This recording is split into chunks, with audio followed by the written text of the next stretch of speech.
Welcome to r/Tales from Tech Support, where we get to have a little chuckle at the technologically disadvantaged. Like me. I'm Uncle Reddit, and have I got a story for you. Welcome back to the channel, guys. No cats today, unfortunately. I'm not sure what they're off getting into, but I'm pretty sure I'll figure it out sooner or later. And for those of you who haven't noticed yet or haven't been reading the comments, just saying. Just move the elevator somewhere more convenient. Network cabling technician for an investment bank. Early shift. Get a ticket handover from late shift. Came from network operations. There's a switch with hostname X that's offline. Kindly verify power with visual check. Search the hostname in the database of network equipment in all the data centers and IDFs. Can't find a thing. Oh, that's odd. Late shift guy calls in. I'm going to be late. Hungover. But if NetOps calls, the elevator's down. The what? The elevator. You know, that ticket about the down switch? It's a smart elevator, but the elevator's down. So where's the switch? On top of the elevator. Oh, okay. Don't want to know how you found that out. Kick the ticket back to network operations. Elevator is offline and undergoing maintenance. Switch is in elevator, ergo switch is also offline. The ticket is kicked back. Network operations. Can you turn it back on? To gain access to the switch, I'd have to have an Otis technician move the elevator, and if they could do that, I would need to gain access to the switch. Well, when can we expect the switch back on? When Otis fixes the elevator, I'd imagine. I don't understand. Switches are supposed to be powered separately on standard rack PDUs. This is inconvenient. I sent pictures of an electrician and 3 elevator repairmen in an open elevator shaft, and a picture of the switch in question in a small metal box affixed to the top of the elevator. Where do you think we could put a standard rack PDU? Well, can you move it to someplace more standard with the rest of the switches? Can I move this switch that controls the elevator away from the elevator? Oh. Network operations then contacts network deployment. Is there any way we can turn this switch back on? I turned to the late shift guy, as this game of email tag has gone on all day. Now it's my turn to drink. I love it. Some people, no matter how many questions they ask, no matter how they ask them, they'll still never understand the answers you give them. Oh my gosh, just notice how dirty my hat is. After doing all that stuff for my wife the last few weeks, I guess it's time to wash it. User ignores me and then gets upset when I say there's a scheduling problem. Got a ticket a few days ago. Super simple request. Hook up an old printer and install some current printers on computers. The printer names were not given, and the users that need the printers installed are not given. No biggie, I'm used to having to gather info. Here's the email chain. Hi user, do you know the names of the printers that we want connected to these users' PCs? Thanks, me. She responds with, we want to add the following printers to computer name 1 and computer name 2. Printer name 1 and printer name 2. We also have an extra printer in the back lab we would like to get set up on those same computers. User. So far so good. I know the printers we need and the computers that need them. However, she didn't give me any contact info for the users. Figured the best way to fix this would be just to email clickable links so she can forward it to anyone who needs the printer installed. My reply was, okay, so for the first 2, clickable link for printer 1. If you forward this email to the users on those computers, they can simply click the link above and it will install the printer automatically. For some reason, the naming for printer 2 is weird and might actually be called printer 2 actual name, so we may need to try this link. Printer 2 clickable link. As for the extra printer in the back, I'm guessing it's not set up as a networked printer? Thanks, me.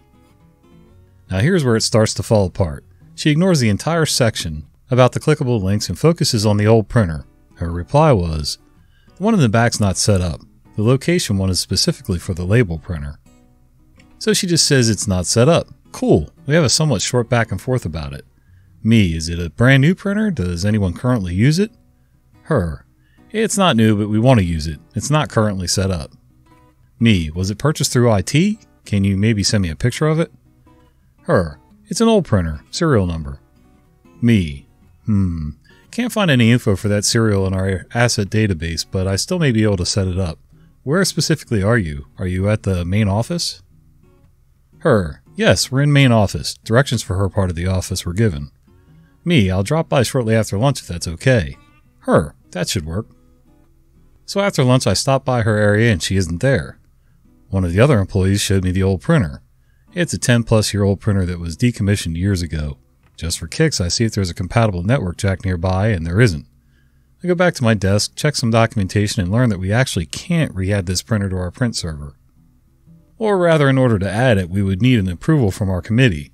It's complicated. Don't worry too much about it. We have a printing committee to minimize paper waste and environmental impact. So I send her this email that she doesn't see until the next day. Hey user, do you guys have a regular printer down there? We actually can't hook up this old printer, if there is a regular printer down there, unless we get approval from the Print Smart Committee. She proceeds to not reply for a couple days, so I send this. Hi user, any updates on this? Me. So after 2 more days she replies with, don't worry about hooking up the old printer. The one's back lab computers are not working with the printer name though. User. I thought by now we had resolved the installation problems. I sent her clickable links. So now I'm thinking that there's a more complicated problem. I follow up with, are they even installed on those computers? If they are, what happens when trying to print to them? No response. A week passes. I'm getting a little frustrated that my several weeks old ticket for a super simple problem is still open. So I F up and send her this. Scheduling seems to be a problem to getting this ticket resolved. Let's take care of it with clickable links via email. You can forward this email to anyone that needs the printer installed. If that doesn't work, have the user call me. My phone number is, and I'll assist in installing manually. Thank you. And then both links are there. Well, let's just say I shouldn't have done that. 10 years in IT doesn't prepare you for this, I guess. She replied within minutes with this. I don't feel there was ever a scheduling issue. If you wanted to set up a time to come down, we could have accommodated that, but you did not. You stopped by the one day after lunch and then sent a few emails, see below, with some questions. User. I'm a little annoyed by this. Technically she's right. I only dropped by once, but she didn't provide enough information for me to even see what the problem was. I replied with, is it possible to have users click on the link I sent, or is that not going to work? If it isn't, when would be a good time to come downstairs today to resolve? I figured maybe she was the type of user who just really wants someone desk side, but surprising nobody, she never replied to this email. I forwarded the entire email chain to my boss so she would be aware in case this user wanted to complain about me. Boss said I did nothing wrong and the user likely will not try to contact us anymore. If she does, I'll just get the problem fixed. I love the people who want something resolved. You send them an email. They barely read the first sentence, send you a response which may or may not relate to anything that you said or asked. But then after like 3 or 4 emails, it becomes painfully obvious that they didn't read the complete email. Because if they had, they'd realize there's links there, resources, other questions, whatever. Don't call my personal number on vacation. I work in IT at a company that is vaguely in the med/pharma industry. We're only a department of 4. I was originally hired to be temporary coverage for paternity leave, but they offered me a full-time position they were adding. At that point, I got a company-issued cell phone. Prior to this, I'd used my personal number for the few times I'd need to make a call. Unfortunately, one of those people was technical trainer. She used to be a warehouse supervisor, but rumor is they couldn't fire her, so when the other position came up, they welcomed it to get her out of their department. My first week, she called, instead of using our ticket system, to complain to my coworker, Lazy IT, that one of the printers didn't have a label tag on it, with the name. Most of the other ones did, but occasionally they fall off. Also, she isn't sure it's working. Lazy IT sent me to go figure it out because he does nothing that requires him to leave his desk. I had to find it by pinging methodically. Our printer naming convention is pretty straightforward, so I knew it had to be one of a few numbers, and matching the IP listed on the printer screen. We have a label maker, but had run out of the print roll and we were waiting on the next shipment of office supplies, so I called the technical trainer to give her the name and let her know I'd make a label as soon as I could. She thanked me and that was that, or so I thought. Little did I know she'd saved my phone number. Ugh. Flash forward a few months. I was in the weird limbo of my contract was extended because the position doesn't open until the new year for budget reasons. Because I'm a temp, I'm not allowed to be on the employee directory even though I now have a company phone number. Rules are dumb, but I don't care enough to argue. It's tied to my AD account so people can look it up in Outlook. I had already booked a vacation that was after the end date on my contract. When my boss extended it, he gave me the time off without question, even though I don't get PTO. I set my out-of-office message on Outlook and Teams with my dates off and said to contact Lazy IT or Senior IT. I left my laptop and company phone at home. I'm hourly, so no expectation of work on personal time. In Colorado, I hiked Quandary Peak with my sister. She runs marathons. I don't. Thought I was gonna die. Anyway, unsurprisingly, there was poor cell service at 14,000 plus feet. When we got back to the cabin, I collapsed onto the floor and plugged in my phone to charge. I saw the notification that I had a voicemail. I clicked on it. "Hi, this is Technical Trainer. Deleted without listening to the rest of it. When I got back in town, I checked and had no emails or IMs from her. Checked her ticket history and there were no new entries. She didn't call lazy IT or senior IT, so it couldn't have been that important. I mentioned all this to my boss. His response? I would block her number if it were me. Things like this probably explain all his feuds with so many people in other departments. Yep, makes no difference to me. Hourly, salary, if I'm on vacation or my time off and I'm not on like a 24-hour call kind of thing, yeah, you're not getting an answer. You should put that info on your website. Long-time lurker, first-time poster. This happened today, but I had a busy day, so I don't remember all the details. I work as a technical support agent for a smart home company. We support the customers in cases where they have technical difficulties with our products. This guy called today asking why his device isn't working properly. Turns out he doesn't fulfill the first and only requirement to install our product. I informed him of this. His answer? You should put that information on your stupid website. Sir, we do state this on our website if you check the following information.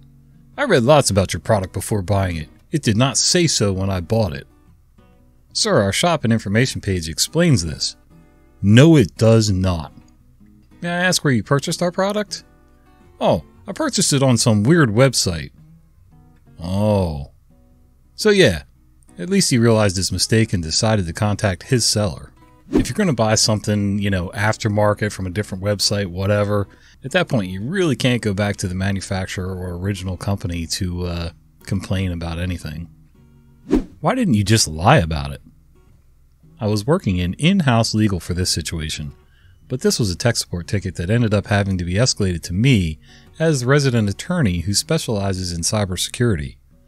I was working for insert generic Fortune 50 company here. Our help desk team fielded thousands of tickets a day that run the gamut of banality, including my very own time I accidentally got pear on my keyboard. But this day was different. The senior employee contacted the help desk team via the phone number to let them know his laptop was stolen from his hotel room on a business trip. He had a police report case number for reference and needed the help desk team to send him a new laptop. Pretty standard. The help desk gets at least one stolen laptop notification a week, though usually it's a contractor stealing it from someone's cube or a car break-in, and the help desk has protocols to handle this. The first question I asked, of course, was whether he knew who stole it. His answer? To keep this safe for work, a woman he'd paid for company. Oh my god. This obviously meant it had to be escalated to HR and then to me, and ultimately resulted in immediate termination. The lesson from this? If someone you've paid for overnight company steals your laptop in retaliation because you've protested her going rate and refused to pay, don't tell your HR department. Just say you don't know who took your laptop, dummy. Oh. Hey boss, someone stole my computer. Do you know who it was? Yeah, it was this hooker I hired last night. Oh my god. Brilliant. Hey, if you guys like this video, do me a favor. Click this one here on the screen. I think you're going to enjoy this one too. See ya.